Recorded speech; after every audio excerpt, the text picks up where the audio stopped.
Hello കൂട്ടുകാരെ, മലയാളി മോമിലേക്ക് നിങ്ങൾക്ക് വീണ്ടും സ്വാഗതം. അപ്പോൾ ഇന്നത്തെ വീഡിയോ നമ്മൾ ഒരു വാർഡ്രോബ് ഓർഗനൈസിങ് വീഡിയോ ആയിട്ടാണ് വന്നിരിക്കുന്നത്. ഇത് നിങ്ങളുടെ വീട്ടിലുള്ള ഷെൽഫൊക്കെ ഒതുക്കുന്ന സമയത്ത് ഒരു മോട്ടിവേഷന് വേണ്ടിയിട്ട് ഈ വീഡിയോ നിങ്ങൾക്ക് ഉപയോഗിക്കാം.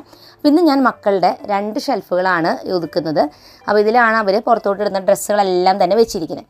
അപ്പോൾ അവർ ഒരുവിധമൊക്കെ അത് ഒതുക്കി വെച്ചിട്ടുണ്ട്. പക്ഷേ ഞാനിപ്പോൾ ഇന്ന് വന്ന് ഒതുക്കുന്നതിൻ്റെ ഒരു കാരണം, ചിലപ്പോൾ ഈ ഡ്രസ്സുകളൊക്കെ ഇതിലുള്ളത് അവർക്ക് പാകില്ലാതായിട്ടുണ്ടാവും. എന്നാലും അവരതിങ്ങനെ ഷെൽഫിൽ വെറുതെ ഇങ്ങനെ എടുത്ത് വയ്ക്കും, ഉപയോഗിക്കുന്നില്ലെങ്കിൽ. അപ്പോൾ അതൊക്കെ എടുത്തൊന്ന് മാറ്റി, മാത്രമല്ല ഇപ്പോൾ ചിലപ്പോൾ നമ്മുടെ മൂത്ത മക്കൾക്ക് ഡ്രസ്സുകൾ പാകില്ലാണ്ടായി നമ്മൾ താഴെയുള്ള മക്കൾക്ക് മാറ്റി വയ്ക്കില്ല. അപ്പോൾ അത് എടുത്ത് ഞാൻ അങ്ങനെയുള്ള ഡ്രസ്സുകളൊക്കെ ഉണ്ടെങ്കിൽ അത് മാറ്റും. ചില ഡ്രസ്സുകൾ പുറത്തോട്ട് ഇടാൻ പറ്റാത്ത പോലെ ആയിട്ടുണ്ടെങ്കിൽ അത് വീട്ടിലേക്ക് ഇടാനായിട്ട് മാറ്റി വയ്ക്കും. അങ്ങനത്തെ രീതിയിൽ ആ കാര്യങ്ങളൊക്കെ ചെയ്യാനാണ് ഇന്ന് ഞാൻ വന്നിട്ട് ഈ ഷെൽഫൊക്കെ ഒതുക്കണേ. ഇല്ലയെന്നുണ്ടെങ്കിൽ അവർ തന്നെയാണ് അവരുടെ ഷെൽഫ് ഒതുക്കുന്നത്. അതിൻ്റേതായ ഭംഗിയൊക്കെ ഉണ്ടാവുള്ളൂ, ഒതുക്കുന്നത് അവരല്ലേ ചെയ്യണത്. എന്നാലും ഞാൻ അങ്ങനെ എപ്പോഴും പോയിട്ട് ഒതുക്കില്ല. ഇങ്ങനെ വരുമ്പോൾ ഒന്ന് ഫുള്ളായിട്ട് എടുത്തിട്ട് ഞാൻ ഒതുക്കും. അപ്പോൾ ഇത് എൻ്റെ ഒരു സാറ്റിസ്ഫാക്ഷനും അതുപോലെ തന്നെ ഈ ഡ്രസ്സുകളുടെ ഒരു അളവും കാര്യങ്ങളൊക്കെ മനസ്സിലാക്കാനും അതിനൊക്കെ വേണ്ടിയിട്ടാണ് ഞാൻ ഒതുക്കണേ. അപ്പോൾ നമ്മളൊരിക്കലും അങ്ങനെ ഒതുക്കാൻ ചെല്ലുമ്പോൾ മക്കളെ പോയി കുറേ ചീത്ത പറയാനത് എന്തെങ്ങനെ ആക്കി വെച്ചിരിക്കുന്നതെന്ന് ചോദിച്ച് ബഹളം അടിക്കാനൊന്നും നിൽക്കണ്ട. കാരണം നമ്മുടെ ഒരു സാറ്റിസ്ഫാക്ഷനും അതുപോലെ തന്നെ നമുക്ക് ഈ കാര്യങ്ങൾ മനസ്സിലാക്കാൻ വേണ്ടിയിട്ടാണ് നമ്മളിത് ഒതുക്കണത്. അപ്പോൾ അതുകൊണ്ട് തന്നെ ഞാനവിടെ ചെന്നപ്പോൾ ഞാൻ വിചാരിച്ച പോലെ ഒതുങ്ങിയിരിക്കുന്നില്ല. അപ്പോൾ അതുകൊണ്ട് എനിക്ക് എന്തോ പോലെ തോന്നിയെങ്കിൽ ഞാൻ വിചാരിച്ചു അത് അവരുടെ ഷെൽഫാണ്, അവർക്ക് ഇഷ്ടമുള്ള പോലെ കംഫർട്ടുള്ള പോലെ മെയിൻറ്റെയിൻ ചെയ്തോട്ടെ. ഞാനിപ്പോൾ വന്നിരിക്കുന്നത് ഇതിലുള്ള ഈ കാര്യങ്ങളൊക്കെ ഒന്ന് റെഡിയാക്കാനും മാത്രമല്ല എന്തെങ്കിലുമൊക്കെ ഓർഗനൈസ് ചെയ്ത് കുറച്ച് കൂടി ബെറ്റർ ആക്കി കൊടുക്കുകയാണെങ്കിൽ അവർക്ക് ഇത്തിരി കൂടി നന്നായിട്ട് അത് മെയിൻറ്റെയിൻ ചെയ്യാൻ പറ്റുകയാണെങ്കിലോ, അപ്പോൾ അതിന് വേണ്ടിയിട്ടാണ്. അപ്പോൾ എനിക്കൊരു സന്തോഷമാണ് ഇത് ചെയ്യുന്നത്. അപ്പോൾ അതുകൊണ്ടാണ് ഞാനിങ്ങനെയൊക്കെ ഒതുക്കി വെക്കുന്നത്. എനിക്കതിങ്ങനെ ഒതുങ്ങിയിരിക്കുന്നത് കാണുമ്പോൾ ഭയങ്കര ഇഷ്ടമാണ്. അപ്പോൾ അതുകൊണ്ടാണ് ഞാനിവിടെ വന്ന് ഒതുക്കണത്.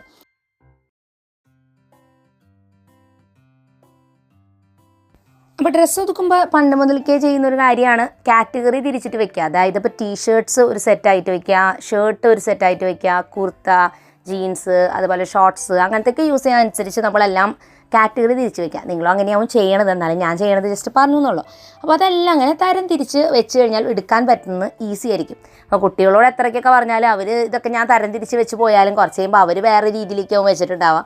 അവർ പറയുന്നത് ഞങ്ങൾക്ക് അതിൻ്റെ ഉള്ളിൽ നിന്ന് കണ്ടുപിടിക്കാൻ പറ്റും, ഞങ്ങളുടെ ഡ്രസ്സ് കുഴപ്പമൊന്നുമില്ല ഇങ്ങനെ വെച്ചിട്ടില്ലെങ്കിൽ എന്നൊക്കെയാണ് അവർ പറയുന്നത്. പക്ഷേ എനിക്ക് പലപ്പോഴും തോന്നാറുണ്ട് ഇവർക്ക് ഇഷ്ടപ്പെട്ട ചില ഡ്രസ്സുകളുണ്ട്, അത് മാത്രം ഇവർ അതിൽ നിന്ന് എടുത്ത് ഇട്ടുകൊണ്ടിരിക്കും. ബാക്കി ചിലതൊക്കെ അവിടെ തന്നെ ഇങ്ങനെ ഇരിക്കും.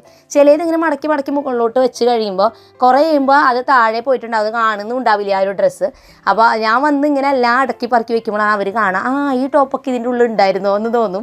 അങ്ങനെ അവരത് യൂസ് ചെയ്യും. അപ്പോൾ അതിനാണ് ഞാൻ മെയിനായിട്ട് ഇങ്ങനെ വന്ന് ഇടയ്ക്കൊക്കെ ഒന്ന് ഇവിടെ ഫുള്ളായിട്ട് റെഡിയാക്കണം. പിന്നെ അവർക്കും അത് വന്നു കഴിയുമ്പോൾ നല്ല ഇഷ്ടമായി, നല്ല ഭംഗിയായില്ലോ എന്ന് അവരും വിചാരിക്കും ഷെൽഫൊക്കെ തുറക്കുമ്പോൾ കേട്ടോ. അപ്പോൾ എന്തായാലും ഞാൻ ടീഷർട്ട്സും അതുപോലെ തന്നെ ഷർട്ടും ഇതെല്ലാം തന്നെ സെപ്പറേറ്റ് ആയിട്ട് മടക്കി വെച്ചു. പിന്നെ കുർത്താസും അങ്ങനത്തെ വെച്ചിട്ടുണ്ട്. അപ്പോൾ ഇതൊക്കെ ഇസയുടെ ടോപ്പും അതുപോലെ തന്നെ അങ്ങനത്തെ ഡ്രസ്സുകളാണ്. അപ്പോൾ ഞാനതുപോലെ ജീൻസും ഇതൊക്കെ നോക്കിയൊക്കെ അതനുസരിച്ച് സെറ്റാക്കി വെക്കുകയാണ്. അപ്പോൾ ചിലതൊക്കെ ചെറുതായി പോയിട്ടുണ്ട്. അപ്പോൾ ചെറുതായി പോയത് ഞാനപ്പോൾ റോസുവിന് വേണ്ടിയിട്ട് അത് മാറ്റി വെക്കും. അപ്പോൾ ഇവർ 2 പേരും പെൺകുട്ടികളായതുകൊണ്ട് തന്നെ ഡ്രസ്സുകൾ ചെറുതായത് ഇതുപോലെ ഇങ്ങനെ ഡ്രസ്സ് ചെറുതാവല്ല ചെയ്യണം കേട്ടോ, നമ്മൾ വലുതാവുക ചെയ്യണം. ഡ്രസ്സിൻ്റെ ഒരു മാറ്റമില്ല. പക്ഷെ നമ്മളെല്ലാവരും പറയുക ഡ്രസ്സ് ചെറുതായി ഷൂ ചെറുതായി അങ്ങനെയാണ് പറയുക. അത് ഞാൻ എപ്പോഴും ഓർക്കാറുണ്ട് കേട്ടോ ആ ഒരു സംഭവം. അപ്പോൾ എന്തായാലും ഞാൻ അതെല്ലാം അവിടെ മടക്കി വെച്ചു. അപ്പോൾ അതുകൊണ്ട് അതിലേതെങ്കിലും പാകില്ലാത്തുണ്ടെങ്കിൽ മാറ്റിയിട്ട് അത് റോസുവിന് വേണ്ടിയിട്ട് മാറ്റി വെക്കുകയാണ്. അപ്പോൾ ഇനി സ്കേർട്ടും അതൊക്കെ ഇതുപോലെ ഇനി നമ്മൾ മടക്കി വെക്കുകയാണ്. നമ്മൾ ലോങ് സ്കേർട്ടും അങ്ങനത്തെയൊക്കെ ഉണ്ടെങ്കിൽ അതും നമുക്ക് കാറ്റഗറി തിരിച്ച് വെക്കാം. അപ്പോൾ ഇതുപോലെ നിങ്ങൾക്ക് ഒതുക്കാനൊക്കെ അധികമുള്ള ദിവസങ്ങളിൽ ശ്രദ്ധിക്കേണ്ട ഒരു പ്രധാനപ്പെട്ട കാര്യം, രാവിലെ തന്നെ ഭക്ഷണമൊക്കെ എന്തെങ്കിലും വെക്കാനാണെങ്കിൽ അതൊക്കെ നേരത്തെ വെച്ചൊക്കെ സെറ്റ് ചെയ്ത് വേറെ പണികളൊന്നും തന്നെ ഡിസ്റ്റർബൻസ് ഇല്ലാത്ത ഒരു ദിവസം വേണം ഇതിന് വേണ്ടി എടുക്കാൻ.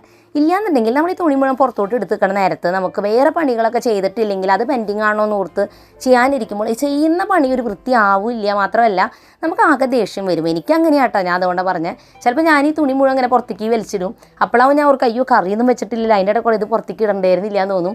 ചിലപ്പോൾ നമ്മൾ വിചാരിച്ചൊരു ടൈമിൽ കംപ്ലീറ്റ് ചെയ്യാൻ പറ്റിയില്ലെങ്കിൽ പിന്നെ ആകെ ബുദ്ധിമുട്ടാവും. അപ്പോൾ ഞാനൊരു 10 മണി കഴിഞ്ഞപ്പോഴാണ് ഈ തുണികൾ എടുത്ത് പുറത്തോട്ടിട്ട് ഒതുക്കാനായിട്ട് തുടങ്ങിയത്.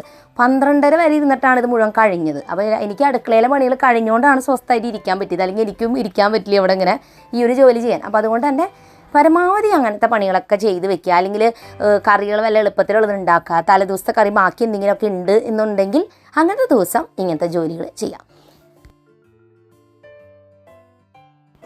അപ്പോൾ അങ്ങനെ ഞാൻ എല്ലാ ഡ്രസ്സുകളും ഈ ഷെൽഫിൽ വെക്കേണ്ടതെല്ലാം മടക്കിയെടുത്തു. അപ്പോൾ ഇതിൽ ഇസയുടെ ടീഷർട്ട്സും ഷർട്ട്, പാൻറ്റുകൾ, പിന്നെ കുർത്ത, ടോപ്പ് അങ്ങനത്തെയൊക്കെ, അതുപോലെ ഉടുപ്പുകൾ, ഇതാണ് ഞാൻ ഈ 3 ഷെൽഫിലായിട്ടും ഒതുക്കി വെക്കുന്നത്. അപ്പോൾ ഇതെല്ലാം അങ്ങനെ നോർമലായിട്ട് ഫോൾഡ് ചെയ്തിട്ടാണ് വെക്കണേ. വേറെ ബോക്സുകളോ കാര്യങ്ങളോ ഒന്നും തന്നെ ഉപയോഗിക്കില്ല. ആദ്യമൊക്കെ ഞാൻ അങ്ങനത്തേലൊക്കെ വെച്ച് കൊടുത്തിരുന്നു ഇവർക്ക്. പക്ഷേ കുട്ടികൾക്ക് അത് മെയിൻറ്റെയിൻ ചെയ്യാൻ പറ്റുന്നില്ല. അപ്പോൾ ഞാൻ അതൊക്കെ നിർത്തി വെറുതെ മടക്കി ഇങ്ങനെ വെക്കുന്നുള്ളൂ. ഞാൻ മെയിൻറ്റെയിൻ ചെയ്യണ പോലെ കുട്ടികൾക്ക് ചെയ്യാൻ അവർക്ക് അത്ര കംഫർട്ടബിൾ തോന്നുന്നില്ല. അപ്പോൾ എല്ലാവർക്കും ഇതുപോലെ ഓർഗനൈസിങ് ഇഷ്ടപ്പെടണമെന്നില്ല. അപ്പോൾ അങ്ങനെയുള്ളവർക്ക് ഈസി ആയിട്ടുള്ള എന്തെങ്കിലും മെത്തേഡ് ചെയ്യണതാണ് ഏറ്റവും നല്ലത്. എല്ലാവർക്കും ഒതുക്കി വെക്കാൻ, എല്ലാവർക്കും ക്ലീനിങ് ചെയ്യാൻ എല്ലാവർക്കും ഇഷ്ടമുണ്ടാവില്ല. അവർക്ക് വേറെ മേഖലയിലാവും ഇഷ്ടം. അപ്പോൾ അങ്ങനെയുള്ളവർക്ക് എളുപ്പത്തിൽ ചെയ്യാൻ പറ്റുന്ന കാര്യങ്ങൾ ചെയ്ത് കൊടുക്കുന്നതാണ് നല്ലത്. അപ്പോൾ എന്തായാലും ഞാൻ ഓരോ ഉടുപ്പുകളൊക്കെ നോക്കുമ്പോൾ ചിലപ്പോൾ അതിനെന്തെങ്കിലും റിപ്പയർ പണികളൊക്കെ ഉണ്ടാവും. ചിലപ്പോൾ സിബ്ബ് പൊട്ടിക്കെടുക്കുക, അല്ലെങ്കിൽ ഡ്രസ്സിൻ്റെ സ്ട്രാപ്പ് പൊട്ടിക്കെടുക്കുക, അതൊക്കെ സൂചി കുത്തി അഡ്ജസ്റ്റ് ചെയ്തൊക്കെ വെച്ചിട്ടുണ്ടാവും. അപ്പോൾ അങ്ങനത്തെയൊക്കെ ഞാൻ എടുത്ത് മാറ്റി വെച്ചിട്ടുണ്ട്. കാരണം നമുക്ക് തയ്ക്കാനോ അങ്ങനെയൊക്കെ ചെയ്യാണ്ടെങ്കിൽ കുട്ടികൾ ചിലപ്പോൾ അതൊന്നും പറയുന്നില്ല. അവർ അങ്ങനെ ഇങ്ങനെയൊക്കെ അഡ്ജസ്റ്റ് ചെയ്തൊക്കെ ചിലപ്പോൾ ഇട്ടിട്ട് പോകും. അപ്പോൾ നമ്മളതൊന്ന് കണ്ടറിഞ്ഞ് നോക്കിയാൽ അത് റിപ്പയർ നമുക്ക് ചെയ്യാം. അപ്പോൾ ഇങ്ങനത്തെ പണികളൊക്കെ ചെയ്യുമ്പോൾ നമ്മൾ തുടക്കത്തിൽ കുറേ ഡ്രസ്സൊക്കെ പുറത്തേക്ക് വലിച്ചിട്ടു എന്ന് വിചാരിക്കും. ചിലപ്പോൾ നമുക്ക് പകുതിക്ക് എത്തുമ്പോൾ മടുപ്പ് വരും ഭയങ്കരമായിട്ട്. നമുക്കിത് നിർത്തി പോയാലാന്ന് തോന്നും. പക്ഷേ നിർത്താനും പറ്റില്ല. കാരണം നമ്മുടെ മുറിയിൽ ഇത് മുഴുവൻ വലിച്ചിട്ടൊക്കെ അല്ലേ. അപ്പോൾ അതുകൊണ്ട് അങ്ങനെ മടുപ്പ് നിങ്ങൾക്ക് വരുന്നുണ്ടെങ്കിൽ, അല്ലെങ്കിൽ ക്ഷീണം പെട്ടെന്ന് വരുന്നവരാണെങ്കിൽ മുഴുവനായിട്ടും പുറത്തേക്ക് ഒരിക്കലും ഇടരുത്. കുറച്ച് ഈശ് എടുത്തിട്ട് ചെയ്തിട്ട് തുടങ്ങാം. ഇനി നിങ്ങൾക്ക് അതിനുള്ള എനർജി ഉണ്ട്, എന്തായാലും അത് ചെയ്യുമെന്ന് ഉറപ്പുണ്ടെങ്കിൽ നിങ്ങളത് ചെയ്യുക. ചെയ്യുന്ന സമയത്ത് എന്തെങ്കിലും സിനിമയുടെ കഥകളോ അല്ലെങ്കിൽ എന്തെങ്കിലും ഇൻട്രസ്റ്റിംഗ് ആയിട്ടുള്ളതൊക്കെ പ്ലേ ചെയ്തിട്ട് നിങ്ങൾ ഈ പണികൾ ചെയ്യുക. അപ്പോൾ നിങ്ങൾ നേരം പോകുന്നതേ അറിയില്ല. സിനിമ കഥ ഇങ്ങനെ കേൾക്കുക, അല്ലെങ്കിൽ സിനിമയുടെ കഥ ഇങ്ങനെ കേൾക്കുകയും അതിൻ്റെ ഒപ്പം പണികൾ ചെയ്യാം. അങ്ങനെയുള്ള എന്തെങ്കിലും നിങ്ങൾക്ക് ഇഷ്ടപ്പെട്ടത് എന്താ വെച്ചാൽ അത് കേട്ടുകൊണ്ട് പണികൾ ചെയ്യാനും പറ്റും. അപ്പോൾ ഇങ്ങനെ നമ്മൾ ചെയ്യുകയാണെങ്കിൽ കുറച്ചും കൂടി നല്ലത്. ഞാൻ സാധാരണ എന്താ ചെയ്യുന്നത് വെച്ചാൽ മുഴുവനായിട്ടും പുറത്തേക്ക് ഇടുക, എന്നിട്ട് തന്നെ ചെയ്യാറ്. കാരണം എന്താ വെച്ചാൽ ഞാൻ എങ്ങനെ എടുത്ത് വെച്ചിട്ടില്ലെങ്കിൽ അത് ചെയ്ത് തീർക്കില്ല. കുറച്ചീശ ആണെങ്കിൽ അടുത്ത കാലത്തൊന്നും ആ പണി കഴിയുമെന്ന് എനിക്ക് തോന്നുന്നില്ല. അപ്പോൾ അതുകൊണ്ട് ഞാൻ എന്താ ചെയ്യുന്നത് വെച്ചാൽ എന്നോട് തന്നെ സ്ട്രിക്റ്റ് ആയിട്ട് അത് മുഴുവനായിട്ടും പുറത്തെത്തി ഇന്ന് തന്നെ ഞാൻ ഈ പണി തീർക്കും എന്ന് വെച്ചിട്ട് ആ വാശിക്ക് അത് മുഴുവനും ഒതുക്കി വെക്കും. കാരണം അത് ഒറ്റയടിക്ക് ഒരു ദിവസത്തെ കഷ്ടപ്പാടുള്ളൂ. അല്ലാതെ ഓരോ ദിവസം ഇത്തിരി ചെയ്യാനുള്ള ക്ഷമ എനിക്കില്ല കേട്ടോ. അതുകൊണ്ടാണ് ഞാനത് മുഴുവനായിട്ടും. അങ്ങനെ ഡിസൈഡ് ഡ്രസ്സുകളൊക്കെ നമ്മൾ വെച്ച് കഴിഞ്ഞു. കുറച്ച് ഡ്രസ്സ് ബാലൻസ് ഉണ്ടായിരുന്നു. അത് ഞാൻ റോസുവിൻ്റെ ഡ്രസ്സൊക്കെ വെക്കുന്ന ഷെൽഫിൽ മുകളിൽ വെച്ചു. അപ്പോൾ ഇങ്ങനെയാണ് നമ്മൾ ഒതുക്കി വെച്ചിരിക്കുന്നത്. അപ്പോൾ നമ്മൾ ഡ്രസ്സുകൾ കുട്ടികൾ ഒതുക്കുന്ന സമയത്ത് ശ്രദ്ധിക്കേണ്ട കാര്യം, ഒരുപാട് കുത്തി നിറച്ച് തുണികൾ വെക്കാതിരിക്കുക. അത് അവർക്ക് മെയിൻറ്റെയിൻ ചെയ്യാൻ പറ്റില്ല. അപ്പോൾ അതുകൊണ്ട് തന്നെ ആവശ്യത്തിന് മാത്രം അവർക്ക് ഡ്രസ്സ് വെക്കുക, അത് മെയിൻറ്റെയിൻ ചെയ്യാൻ പറ്റുന്ന പോലെ. അഥവാ അവരുടെ ഷെൽഫിൽ അധികം ഡ്രസ്സ് ഉണ്ടെന്നുണ്ടെങ്കിൽ ഒരു കാര്യം നമുക്ക് ചെയ്യാനുള്ളത്, ഇതിൽ നിന്ന് ഇടയ്ക്ക് കുറച്ച് ഡ്രസ്സ് മാത്രം അവിടെ വെക്കുക. അതായത് ഒരു 10 ഡ്രസ്സ് ഉണ്ടെങ്കിൽ 5 എണ്ണം മാത്രം വെക്കുക, 5 എണ്ണം മാറ്റി വേറെ സ്ഥലത്ത് വെക്കുക. അത് കഴിഞ്ഞിട്ട് കുറച്ച് നാളെ 5 എണ്ണം ഇട്ട് കഴിയുമ്പോൾ അതൊന്ന് എടുത്ത് മാറ്റിയിട്ട് മറ്റ് 5 ഡ്രസ്സ് വെക്കുക. അപ്പോൾ അങ്ങനെ വെക്കുകയാണെങ്കിൽ കുറച്ചും കൂടി അത് മെയിൻറ്റെയിൻ ചെയ്യാൻ കുട്ടികൾക്ക് എളുപ്പമായിരിക്കും. അപ്പോൾ ഞാനിതെല്ലാം ചെയ്ത് പകുതിക്ക് ഇതിപ്പോൾ എനിക്ക് ബോറടിച്ചിട്ടു. അപ്പോൾ ഞാൻ ഫോൺ നോക്കിയിരുന്ന് പെട്ടെന്ന് എൻ്റെ നേരം പോയത് അറിഞ്ഞില്ല. അങ്ങനെ ഞാൻ ഒരു 10-20 മിനിറ്റ് ഫോണും നോക്കി അവിടെ ഇരുന്നു. പിന്നെയാണ് ഞാൻ ഓർത്തത്, അയ്യോ ഈ ചെയ്യേണ്ട പണി ബാക്കിന് ചെയ്ത് തീർക്കണ്ടേന്ന് ഓർത്തപ്പോൾ പിന്നെ ഞാൻ വേഗം തന്നെ ആ പണികൾ കംപ്ലീറ്റ് ചെയ്യാനായിട്ടിരിക്കുകയാണ്. അപ്പോൾ ഇവർ വീട്ടിലുള്ള ഡ്രസ്സുകൾ മെയിൻറ്റെയിൻ ചെയ്യാൻ ഞാൻ ആ ഒരു ഐഡിയ ആണ് ഉപയോഗിച്ചത് കേട്ടോ. അപ്പോൾ ആദ്യം ഇവരുടെ വീട്ടിലുള്ള ഡ്രസ്സുകൾ ആ ഷെൽഫിൽ, കുഞ്ഞ് ഷെൽഫാണ് അത്, അധികം സ്ഥലമില്ല അതിൽ. അപ്പോൾ അതുകൊണ്ട് തന്നെ അതിൽ കുറച്ചധികം ഡ്രസ്സായി കഴിഞ്ഞാൽ അവർക്കത് മടക്കി വെക്കാനൊക്കെ ബുദ്ധിമുട്ടായത്. അപ്പോൾ ഞാൻ അതാണ് ചെയ്തത്. 10 ടോപ്പ് ഉണ്ടെങ്കിൽ അതിൽ 5 എണ്ണം മാത്രം അവിടെ വയ്ക്കുക, 5 എണ്ണം ഞാൻ മാറ്റി വെച്ചു. അപ്പോൾ 5 എണ്ണം തന്നെ അവർ റിപ്പീറ്റ് ആയിട്ട് ഇട്ടിട്ട് കുറേ കഴിഞ്ഞപ്പോൾ ഞാൻ ആ 5 എണ്ണം മാറ്റിയിട്ട് മറ്റേ 5 എണ്ണം വെച്ചു. അപ്പോൾ ഒരു ഷഫ്ലിംഗ് സിസ്റ്റം പോലെ കൊണ്ടുവരിക. അപ്പോൾ കുട്ടികൾക്ക് മെയിൻറ്റെയിൻ ചെയ്യാൻ ഈസി ആയിരിക്കും. അതുപോലെ തന്നെ അവർ മാറി ഡ്രസ്സുകളിടും. അങ്ങനെയുള്ളൊരു ടെക്നിക്കിൽ നമുക്ക് അവർക്ക് കുറച്ചും കൂടി ഈസിയാക്കി കൊടുക്കുക. ഒതുക്കാനുള്ളത് ഈസിയാക്കി കൊടുത്താൽ അവർ കുറേയും കൂടി അത് ഒതുക്കി വയ്ക്കും. ഐറ്റംസ് കുറവാകുമ്പോൾ അവർക്ക് ഒതുക്കാനും കുറച്ചും കൂടി ഈസി ആയിരിക്കും. അപ്പോൾ ഞാനിനി ഈ റോസുവിൻ്റെ ഡ്രസ്സുകളെല്ലാം തന്നെ മടക്കി വെക്കുകയാണ്. അപ്പോൾ പ്ലെയിൻ കളറുള്ള കുറച്ച് ടീഷർട്ട്സ് ഉണ്ട്. അപ്പോൾ അത് ഞാൻ ഒരുമിച്ച് വെക്കുകയാണ്. പിന്നെ നോർമൽ ടീഷർട്ടുകളുണ്ട് ഡിസൈനൊക്കെ ഉള്ളത്. പിന്നെ ഷർട്ടുകളുണ്ട്. അപ്പോൾ അതൊക്കെ ഒതുക്കി വെക്കണം. അപ്പോൾ അവർ രണ്ടുപേരും സൺഡേ ക്ലാസ്സിന് പോയിരിക്കുകയായിരുന്നു. അപ്പോൾ അവർ വന്നപ്പോൾ ഞാൻ ഒതുക്കണാണ്ടപ്പോൾ അവർക്ക് സന്തോഷമായി. ഓ ഡ്രസ്സൊക്കെ നല്ല ഭംഗിയാക്കി വെക്കുന്നുണ്ടല്ലോ എന്ന്. അപ്പോൾ അവർ വിശേഷങ്ങളൊക്കെ പറയുന്നുണ്ട്, അവിടെ ഇരിക്കുന്നുണ്ട്. അപ്പോൾ ഇന്ന് ഞാൻ ഇവരെ കൊണ്ട് ഈ പണികൾ ചെയ്യിപ്പിച്ചില്ല. കാരണം ഞാൻ തന്നെയാണല്ലോ തുടക്കം ഇട്ടത്. അപ്പോൾ ഞാൻ തന്നെ ചെയ്യാമെന്ന് വെച്ചാൽ അവർ ഓൾറെഡി ടയേർഡായിട്ട് വന്ന ക്ലാസ്സിൽ നിന്ന്. അപ്പോൾ ഞാൻ അത് ഫുള്ളായിട്ടും ഒതുക്കി എടുക്കുകയാണ്. ഇനി ഡ്രസ്സൊക്കെ വെക്കുന്ന സമയത്ത് എനിക്ക് ഇഷ്ടമുള്ളൊരു കാര്യം എന്താണെന്ന് അറിയോ, കളർ അനുസരിച്ച് ഇങ്ങനെ വെക്കുക എന്നുള്ളത്. അതായത് ബ്ലാക്ക് വെക്കുക, പിന്നെ അടുത്തൊരു ഡാർക്ക് ഷെയ്ഡ്, ഒരു മെറൂൺ വെക്കാം, റെഡ് വെക്കാം, അങ്ങനെ കളർ ഷെയ്ഡ് അനുസരിച്ച് ഡ്രസ്സ് ഇങ്ങനെ അടുക്കി വെക്കാൻ നല്ല രസമാട്ടോ. ഒരു ഡ്രസ്സ് എടുക്കുന്ന സമയത്ത് നമുക്ക് കണ്ടുപിടിക്കാനൊക്കെ കുറച്ചും കൂടി എളുപ്പമാണ്. ഞാൻ അങ്ങനെയൊക്കെയാണ് വെക്കണേ. പക്ഷേ ഇവരതൊന്നും അങ്ങനെ വെക്കുന്നില്ല കേട്ടോ. കുറച്ച് കഴിയുമ്പോൾ അതൊക്കെ മാറിപ്പോകും. എന്നാലും എനിക്ക് കാണാൻ ഒരു സന്തോഷത്തിന് മാത്രം ഇതിങ്ങനെയൊക്കെ മടക്കി വെക്കണം. അപ്പോൾ നമ്മുടെ ഡ്രസ്സുകളെല്ലാം തന്നെ മടക്കി കംപ്ലീറ്റ് ആയി. ടോപ്പുകളൊക്കെ കേട്ടോ. അപ്പോൾ ഞാനിതെല്ലാം തന്നെ ഒതുക്കി വെക്കുകയാണ് കാറ്റഗറി തിരിച്ച്.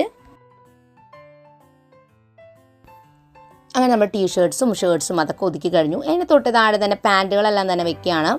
ജീൻസും പിന്നെ ഷോർട്ട്സ് പോലത്തെ, പിന്നെ ബനിയൻ്റെ പാൻറ്റുണ്ടല്ലോ, ആ മെറ്റീരിയൽ പാൻറ്റ്സ് ഉണ്ടെങ്കിൽ അതെല്ലാം തരം തിരിച്ചൊക്കെ വെക്കാം. നല്ലതായിട്ട് നമ്മൾ വല്ല ഫംഗ്ഷനൊക്കെ പോകുമ്പോൾ ഇടുന്ന ഡ്രസ്സുകൾ ജീൻസൊക്കെ ആണെങ്കിൽ അതൊന്ന് മാറ്റി വയ്ക്കുക. അല്ലെങ്കിൽ കുട്ടികൾ അതൊന്നും ശ്രദ്ധിക്കില്ല. അവർ ജസ്റ്റ് വെറുതെ കാഷ്വലായിട്ട് പോകുമ്പോൾ അത് എടുത്തിട്ട് പിന്നെ കേടായാൽ യൂസ് ചെയ്യാൻ പറ്റും. അപ്പോൾ നല്ല ഡ്രസ്സുകൾ അങ്ങനെ ഇടുന്നത് ഒന്ന് സെപ്പറേറ്റ് എടുത്ത് മാറ്റി വയ്ക്കുക. അല്ലെങ്കിൽ അത് പെട്ടെന്ന് പഴയതായ പോലെയാവും അങ്ങനെ ഇങ്ങനെ കിട്ടുപോയാലും. ഇനി ഞാൻ ഹുഡീസൊക്കെ ഉണ്ടല്ലോ അങ്ങനത്തെ ടീഷർട്ട്സ് എല്ലാം തന്നെ ഒരുമിച്ച് വെക്കണം. കട്ടിയുള്ള മെറ്റീരിയൽ. അപ്പോൾ അത് കുറച്ച് തണുപ്പൊക്കെ ഉള്ള സമയത്ത് ആവശ്യമുണ്ടെങ്കിൽ മാത്രം ഇടാൻ അങ്ങനെയാണ് വെച്ചിരിക്കുന്നത്. അപ്പോൾ അതൊക്കെ ദേ ഇവിടെ ഫോൾഡ് ചെയ്ത് വെക്കുകയാണ്. അപ്പോൾ എനിക്ക് പൊതുവേ ഇങ്ങനെ ഡ്രസ്സുകൾ വല്ലാണ്ട് ചുക്കി ചുളിഞ്ഞ ഡ്രസ്സ് ആ ഷെൽഫിൽ നിന്ന് എടുത്തിടുന്ന ശീലം ഇവിടെ ഇല്ല. അപ്പോൾ നമ്മൾ അതിന് വേണ്ടിയിട്ടൊരു ഐഡിയ നമുക്ക് ചെയ്യാനുള്ളതെന്ന് വെച്ചാൽ ടീഷർട്ട്സൊക്കെ ചുളിവ് പോകാൻ അയൺ ചെയ്യാതെ തന്നെ പോകാനായിട്ട് ജസ്റ്റ് ഹാങ്ങറും ഒന്ന് ഹാങ് ചെയ്തിടുക. അപ്പോൾ 1-2 അങ്ങനെ ഹാങ് ചെയ്തിട്ട് എവിടേക്കെങ്കിലും പോകുന്ന സമയത്ത് നമുക്കത് യൂസ് ചെയ്യാനായിട്ട് പറ്റും. അപ്പോൾ ഇല്ല നമുക്ക് അയൺ ചെയ്യാൻ പറ്റുന്നില്ലെങ്കിൽ പോലും കുട്ടികൾക്ക് അത് നീറ്റായിട്ട് ഇട്ട് പോകും. അപ്പോൾ എന്തായാലും ഈ ഡ്രസ്സുകളെല്ലാം തന്നെ നമ്മൾ ഫോൾഡ് ചെയ്ത് കഴിഞ്ഞു. അപ്പോൾ ഇതിൽ നമ്മൾ ഫാൻസി ഉടുപ്പുകളൊക്കെ ഉണ്ടല്ലോ, പൊന്തി നിൽക്കുന്ന പോലത്തെ മോഡലൊക്കെ കുറേ ഉടുപ്പുകളൊക്കെ ഇല്ലേ, അതൊന്നും തന്നെ ഇപ്പോൾ ഈ ഷെൽഫിൽ ഒതുക്കി വെച്ചിട്ടില്ല. കാരണം അത് വെക്കുകയാണെങ്കിൽ ഒരുപാട് സ്ഥലം ഈ ഷെൽഫിൽ പോകും. മാത്രമല്ല അത് മെയിൻറ്റെയിൻ ചെയ്യാൻ ബുദ്ധിമുട്ട്. അപ്പോൾ അതിന് ഞാൻ എന്ത് ടെക്നിക്കാണ് യൂസ് ചെയ്യണമെന്ന് ഞാൻ വഴിയെ കാണിച്ചു തരാം. ഇപ്പോൾ ഇതിൽ വെച്ചിരിക്കുന്ന മുഴുവനായിട്ട് ഇതുപോലെ ഒതുങ്ങിയിരിക്കുന്ന മോഡൽ ഡ്രസ്സുകളും അങ്ങനത്തെയൊക്കെയാണ്. ഇനി അടുത്തത് അവരുടെ ഉടുപ്പുകൾ, അതായത് റോസുമാണ് മെയിനായിട്ട് അങ്ങനത്തെ ഉടുപ്പുകൾ യൂസ് ചെയ്യണം. അപ്പോൾ ആ ഉടുപ്പുകൾ വെച്ചിരിക്കുന്നത് ഈ കാണുന്ന ഷെൽഫിൻ്റെ ഉള്ളിലാണ്. ഇത് എവിടെ ആ സൈഡിൽ. അപ്പോൾ അതിൻ്റെ ഉള്ളിൽ അവൾ യൂസ് ചെയ്യുന്ന എല്ലാ ഉടുപ്പുകളും വെച്ചിട്ടുണ്ട്. അപ്പോൾ ഇസ കൂടുതൽ പോയി യൂസ് ചെയ്യുന്നത് സ്കേർട്ടും ടോപ്പും പിന്നെ ജീൻസും ടോപ്പും അങ്ങനത്തെയൊക്കെയാണ്. ഉടുപ്പുകൾ ഉപയോഗിക്കുന്നുണ്ട്, പക്ഷേ അങ്ങനത്തെ ഫാൻസി ഉടുപ്പും അങ്ങനത്തെ ഒന്നും അധികം ഉപയോഗിക്കുന്നില്ല. റോസുമാണ് അതെല്ലാം ഉപയോഗിക്കുന്നത്. അപ്പോൾ അതൊക്കെ ദേ ഇവിടെ ഇതുപോലെ ഒതുക്കി വെച്ചിരിക്കുകയാണ്.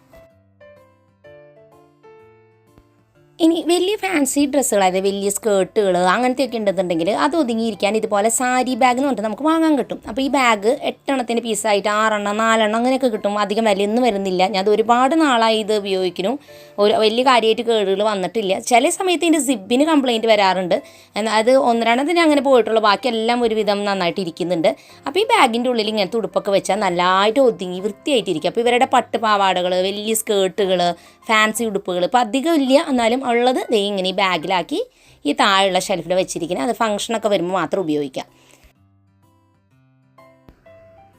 അപ്പോൾ ഇനി നമ്മൾ ഈ ഡ്രസ്സുകളൊക്കെ കുട്ടികൾ ഇതുപോലെ വെച്ചിട്ട് മെയിൻറ്റെയിൻ ചെയ്യാൻ വേണ്ടിയിട്ട് ഇതൊരു ഐഡിയ ഇപ്പോൾ ഞാൻ ചെയ്ത് നോക്കണതാ. എനിക്കറിയില്ല ഇത് ശരിയാവുമെന്ന്. ഞാൻ ഓരോ ഐറ്റംസും വെച്ചതിൻ്റെ താഴ്ഭാഗത്ത് ഒരു ലേബിൾ എഴുതി ഒട്ടിച്ച് വെക്കുകയാണ്. ഇന്ന ഐറ്റംസാണ് ഇന്ന സ്ഥലത്ത് വെക്കേണ്ടതെന്ന്. അപ്പോൾ എനിക്ക് ആകെ അവർക്ക് തോന്നിയൊരു മിസ്റ്റേക്ക് അവർ ചെയ്ത് എനിക്ക് തോന്നിയത്, മടക്കിയൊക്കെ അവർ വെക്കുന്നുണ്ട്, പക്ഷേ ടീഷർട്ടും അതുപോലെ ഷർട്ടുകളായാലും പാൻറ്റും ഒക്കെ മിക്സ് ചെയ്ത് ഇങ്ങനെ വെറുതെ മടക്കി മുകളിലോട്ട് വെച്ചിരിക്കുക.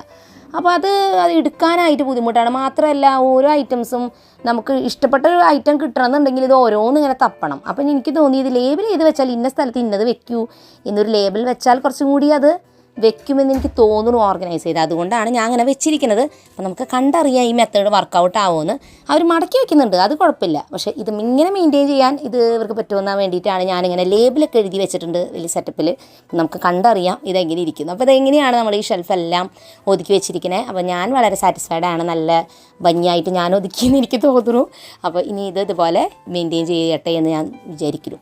അപ്പോൾ എന്തായാലും ഇന്നത്തെ വീഡിയോ നിങ്ങൾക്ക് എല്ലാവർക്കും ഒരു മോട്ടിവേഷൻ ആയെന്ന് പ്രതീക്ഷിക്കുന്നു. തീർച്ചയായിട്ടും നിങ്ങളും ഇതുപോലെ നിങ്ങളുടെ ഷെൽഫൊക്കെ ഫ്രീ കിട്ടുന്നൊരു സമയമെടുത്ത് നല്ല ഭംഗിയായിട്ട് ഒതുക്കി ഇതുപോലെ ഇന്ന ഒരു ഐറ്റം ഇന്ന സ്ഥലത്ത് വെക്കണം എന്നൊക്കെ തീരുമാനിച്ചൊക്കെ സെറ്റ് ചെയ്ത് വെക്കുക. അപ്പോൾ പുതിയൊരു നല്ല വീഡിയോ ആയിട്ട് വീണ്ടും നമ്മൾ വരുന്നതായിരിക്കും. അതൊരിക്കൽ എൻ്റെ എല്ലാ കൂട്ടുകാർക്കും ബൈ ബൈ.